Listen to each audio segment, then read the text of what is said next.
আমরা তো কত রকমের কাবাব খেয়ে থাকি, গরুর কাবাব, খাসির কাবাব, মুরগির কাবাব। কখনো কি কাঁঠালের কাঁচা কাঁঠালের কাবাব খেয়েছেন? না খেলে আজই বানিয়ে খান আমার এই প্রসেসিং দেখে। তো কাঁঠাল থাকতে যদি কাবাব না খায় তাহলে কি হলো বলেন? আসসালামু আলাইকুম ভিউয়ার্স, আমি এখানে দেখেন একটা সুন্দর কাঁঠাল নিয়েছি। এটা একদমই কাঁচা, এটা কিন্তু বতি হয়নি, মানে জালি জালি কাঁচা যেটা, সেটা আমি উপরের এই চোচাটাকে ফেলিয়ে খুব সুন্দর করে ছিলে নিচ্ছি। তো আমার কাঁঠালটা ছোলা হয়ে গেছে, এখন আমি টুকরো টুকরো করে কাঁঠালগুলোকে কেটে নিচ্ছি। কাঁঠালগুলো আমার কাটা হয়ে গেছে আস্তে আস্তে করে।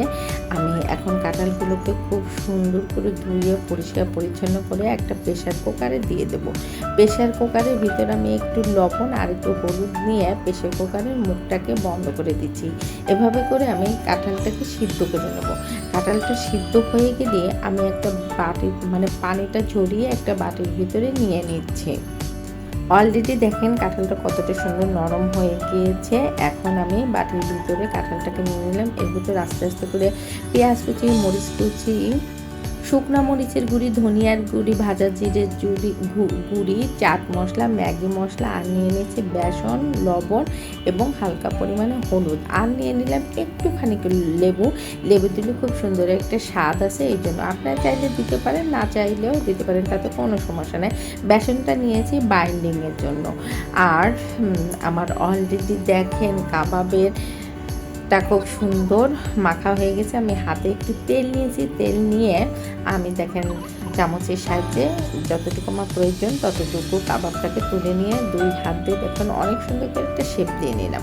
শেপ দিয়ে আমি একটা কোট করে নিয়ে নিচ্ছি ব্রেড ক্রাম দিয়ে। আপনারা চাইলে পাউরুটিটা গুঁড়ি করেও নিতে পারেন, তাতে কোনো সমস্যা নেই। আবার এমনিও ভাজতে পারেন কোনো প্রকার ব্রেড ক্রাম ছাড়াই। যাক, আমি এভাবে করে নিয়েছিলাম, আমার কাছে এভাবেই বেশি ভালো লেগেছিল। দেখেন এক এক করে কিন্তু সবগুলো কাবাব আমি রেডি করে নিয়েছি।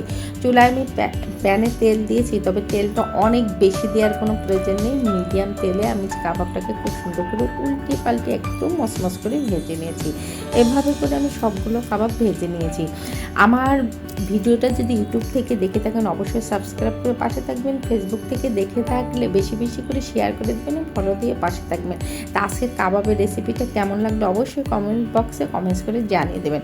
আর এই কাবাবটা আপনি খিচুড়ি, পোলাও, ভাত যে কোনো জিনিস দিয়ে খেতে পারবেন। আর গরম গরম খেতে তো সেই অত্যাধিক মানে দুর্দান্ত মজা ছিল। এই পর্যন্ত আজকের মতো, আল্লাহ হাফেজ। নেক্সট ভিডিও নিয়ে আবার দেখা হবে।